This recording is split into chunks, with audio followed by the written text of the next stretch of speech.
8월 9일 일요일 저녁 7시 현재 윈디의 ECMWF를 살펴보면 현재 태풍과 열대요란들의 모습이 상당히 복잡한 모습이 나타나고 있습니다. 13호 태풍 돌핀은 중국 동부를 향하고 있고 15호 태풍 찬홈은 일본 북쪽으로 북상하고 있습니다. 그런데 여기서 끝이 아닙니다. 윈디의 ECMWF 시뮬레이션을 보면은 이미 약화됐던 14호 태풍 구지라가 다시 열대 폭풍으로 표시되어 있고 그 아래에는 열대성 저기압 98W 그리고 또 하나의 열대 폭풍 18W까지 나타나고 있습니다. 그러니까 지금 현재 윈디의 ECMWF 시뮬레이션 화면을 보면은 태풍과 열대 저기압이 갑자기 여러 개로 늘어난 것처럼 보이는데요. 과연 무슨 일이 벌어지고 있는 것일까요? 하나씩 정리해 보겠습니다. 먼저 8월 9일 일요일 저녁 7시 현재 13호 태풍 돌핀은 현재 가장 큰 규모의 그 시스템이죠. 윈디의 ECMWF 시뮬레이션에서 돌핀이 여전히 강한 열대 저기압 구조를 유지하면서 중국 동부 방향으로 이동하고 있는 모습입니다. 한국으로 북상하는 경로는 아니고요. 하지만 제가 계속 말씀드리지만 돌핀이 중국으로 계속 간다고 해서 한국의 영향이 끝난 건 아니죠. 이번 주말 저희가 실제로 경험한 날씨가 바로 이 13호 태풍 돌핀의 간접 영향을 보여준 것입니다. 동해에서 강한 동풍이 들어오면서 강원과 경북 동해안에는 많은 비가 쏟아졌고 반대로 서울과 경기 등 서쪽 지방에서는 높은 기온이 이어졌습니다. 오늘 일요일 아침 서울은 24.6도까지 내려가면서 17일 동안 계속됐던 열대야가 잠시 쉬어갔지만 오늘 일요일 낮에는 다시 서울과 대전이 34도 안팎까지 올라 무더웠습니다. 강원과 경북 동해안에서는 비가 이어지고 있습니다. 내일 월요일까지 동해안을 중심으로 80mm 이상의 비가 더 내릴 가능성이 있어 보이고 그 밖에 내륙에서는 대기 불안정으로 인해서 5에서 60mm 안팎의 소나기가 이 동해안 중심으로 내릴 가능성이 예측되는데요. 그러니까 오늘 대한민국은 여전히 일요일날 동쪽은 비, 서쪽은 폭염과 소나기라는 동서가 서로 다른 날씨의 구조가 보여지는데요. 지금 현재 대한민국 서쪽의 이 무더위를 전부 이 13호 태풍 돌핀의 팬 현상 때문이라고 우리가 볼 수는 없습니다. 13호 태풍의 영향도 있지만 이 한반도 상공의 강한 고기압과 이미 매우 뜨거워진 주변 바다까지 함께 작용하면서 복합적인 이런 상호작용에 의해서 무더위가 이어지고 있는 것이기 때문입니다. 그런데 말입니다. 사라졌던 것으로 보여졌던 이 14호 태풍 구지라는 왜 다시 지금 계속 보이고 있을까요? 상당히 흥미로운데요. 14호 태풍 구지라는 이미 열대 저압으로 약화됐는데 윈디에 계속해서 다시 열대 폭풍 구지라라는 이름으로 남아있죠. 이것을 곧바로 14호 태풍 구지라가 다시 태풍으로 부활했다고 우리는 해석할 수가 없죠.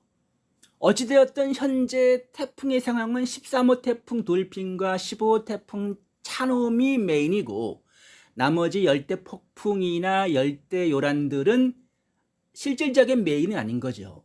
그런데 그럼에도 불구하고 이 98W가 보이는데요. 시뮬레이션에. 이 열대성 저기압으로 나타나는데 98W에서 이 숫자 98은 태풍의 번호가 아닙니다. 이것은 JTWC가 발달 가능성이 있는 열대 요란, 그러니까 태풍의 씨앗을 추적할 때 사용하는 인베스트 번호입니다. 이 인베스트는 쉽게 말해서 아직 정식 태풍이나 열대 폭풍으로 확정하지 않았지만 앞으로 발달할 가능성이 있기 때문에 우리는 계속 관찰하겠다라는 그런 의미의 감시 대상입니다. 미 해군 합동태풍경보센터 JTWC의 과거 공식 연례 보고서에서도 93W, 95W, 96W, 98W 같은 번호를 발달하지 않은 인베스트 열대요란 태풍의 씨앗에 사용한 사례를 우리는 확인할 수 있습니다. 따라서 현재 윈디의 ECMWF 시뮬레이션에서 보이는 98W를 곧바로 우리가 16호 태풍 후보로 단정할 수는 없죠. 이 발달을 한다면은 정식적인 열대 저기압 번호가 부여될 수도 있겠지만 그냥 약해져서 사라질 수도 있습니다. 지금 그러니까 새로운 태풍의 씨앗 열대요란 98W가 현재 감시되고 있다. 그래서 윈디의 ECMWF의 화면에 보이고 있다. 이게 정확한 분석입니다. 근데 지금 윈디 ECMWF의 시뮬레이션의 이동 모습을 보면은 14호 태풍 구지라가 열대 폭풍으로 표시가 돼 있고, 그리고 18W 열대 저기압이 같이 있지 않습니까? 열대 폭풍이요. 열대 18W. 그러니까 구지라와 또 다른 18W 열대 폭풍이 굉장히 거의 붙어 있는 상황이죠. 함께 표시되는 지금 시뮬레이션을 지금 화면을 보시면은 이 18W 열대 폭풍과 구지라 열대 폭풍이 거의 붙어 있습니다. 그러니까 이게 마치 하나로 합쳐진 것처럼 느껴지기도 하죠. 하지만 이것을 지금 우리가 합쳐졌다, 병합되었다고 단정해서 볼 부분은 아니죠. 이 두 개의 열대 저기압이 실제로 합쳐지려면은 각각 존재하던 독립적인 저층 순환 중심이 접근한 뒤에 하나의 순환 중심으로 통합되는 과정이 확인돼야 합니다. 단순히 현재 윈디의 ECMWF에서 우리 눈에 보이는 이 지금 구지라와 18W가 합쳐져 있으니까 이것이 그 경로가 겹치거나 같은 지역에 표시되고 있긴 하지만 그렇다고 이걸 우리가 합병되었다라고 볼 수는 없겠죠.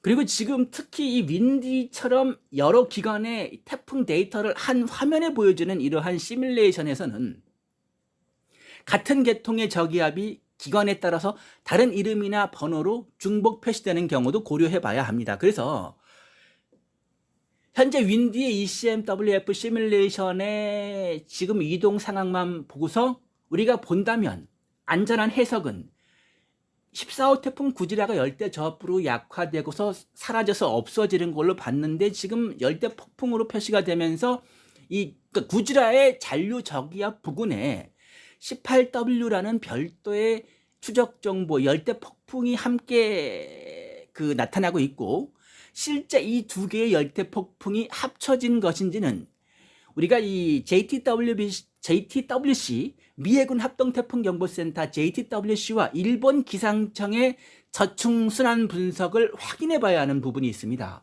이 부분은 이제까지 제가 경험했던 바로서는 매우 주목할 만한 상당히 중요한 부분이 될 수도 있다. 대한민국이든 중국이든 일본이든 지켜봐야 할 부분이고요. 이번에는 15호 태풍 차놈인데요. 차놈은 13호 태풍 돌핀과 완전히 다른 길을 가고 있죠. 돌핀은 서쪽 중국으로 이동하고 있는 반면에 15호 태풍 차놈은 일본 이 동쪽 해상을 따라 북상하고 있습니다. 그러니까 이 13호 태풍 돌핀과 15호 태풍 차놈이 두 개의 태풍이 서로를 중심으로 회전하는 후주와라 효과는 나타날 수가 없고, 둘 사이에 너무 거리가 멀죠. 독립된 기압기의 영향을 받고 있고요. 15호 태풍 차놈은 일본 동쪽에서 북쪽으로 이동하면서 일본 도호쿠와 이 홋카이도 쪽 해상에 영향을 줄 가능성이 높아 보이고, 내일 8월 10일 월요일을 살펴보면 윈디 ECMWF를 보면은 13호 태풍 돌핀이 중국 해안과 더욱 가까워지거나 중국 동부 내륙으로 들어가는 흐름이 보여지죠. 육지에 들어가면 태풍의 중심의 바람은 빠르게 약해집니다. 하지만 태풍이 가지고 있던 수증기는 그대로 중국 내륙으로 들어가죠. 따라서 중국에서는 13호 태풍 돌핀이 약해진 뒤에도 폭우와 도시 침수, 산사태와 하천 범람을 주의해야 합니다. 대한민국에서는 13호 태풍 돌핀이 중국으로 멀어지면서 태풍의 직접적인 이 동풍의 영향은 차츰 약해질 가능성이 있겠죠. 그러니까 이 동해안에 현재 대한민국 동해안에 강한 비도 점차 약해질 가능성이 있지만 다음 주 월요일까지는 동해안에 이 비와 해안의 너울을 계속 주의해야 하겠죠. 특히 지금까지 많은 비가 내린 강원 영동과 경북 동해안은 작은 양의 추가적인 비가 오는 비 소식 강수에도 계곡과 하천 수위가 빠르게 변할 수가 있습니다. 서쪽 내륙은 비가 적은 지역을 중심으로 다시 기온이 올라갈 수가 있겠죠. 다음 주 화요일은 13호 태풍 돌핀의 중심이 중국 내륙 깊숙이 들어가면서 열대 저기압으로 빠르게 약화되는 가능성. 근데 여기서 변수가 나타나는데 말씀드렸던 98W와 18W 만약 98W의 저충순환이 더욱 조직화되고 중심 부근의 강한 비구름이 지속적으로 발달한다면 새로운 열대 저기압으로 발전할 가능성이 있다.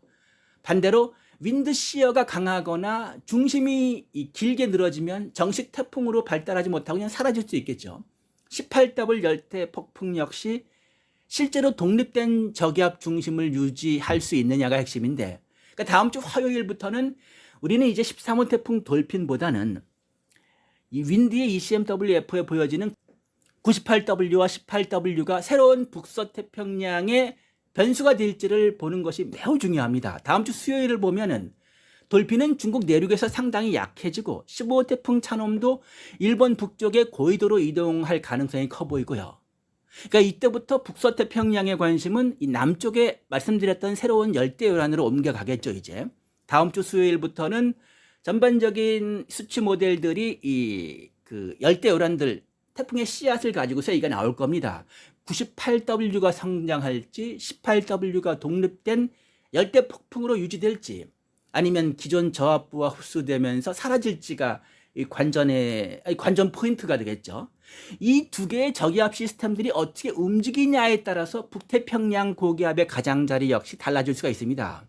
대한민국에는 당장 새로운 태풍에 대한 위협의 의미는 아니고요. 하지만 북태평양 고기압의 모양이 바뀌면 한반도로 들어오는 바람의 방향과 수증기의 통로도 달라질 수 있기 때문에 중장기적인 이 대한민국의 날씨에는 변수가 될 수가 있겠다는 얘기입니다. 정리하면은 13호 태풍 돌핀은 중국으로 이동하면서 한국과 멀어지고 있고 15호 태풍 차놈은 일본 동쪽을 따라 북상하며 일본 북부로 가고 있고, 그리고 이제 새롭게 등장한 열대요란 98W와 열대 폭풍으로 표시된 18W, 98W는 아직 정식 태풍의 이름이 붙은 저기압 시스템은 아니고 발달 가능성을 감시하는 인베스다. 윈디의 ECMWF에 계속 보이는 이 14호 태풍 구지라의 열대 저압부로 약화된 이 구지라, 이미 약화한 14호 태풍의 기존 이 인포메이션이 남아있을 가능성도 우리가 잔존 저기압도 우리가 고려해 봐야 하고, 이 구지라의 잔존 수증기와 18W 열대 폭풍이 가까이 표시되고 있기 때문에 위협적이긴 하지만, 왜냐하면 나중을 위해서 현재 합쳐져서 병합된다는 단정을 할 수가 없지만 같은 지역에 여러 저기압성 순환이 존재한다면 앞으로 이 하나가 다른 하나를 흡수하거나 새로운 하나의 태풍의 중심으로 재편될 가능성은 있기 때문에 계속 추적할 가치가 있다.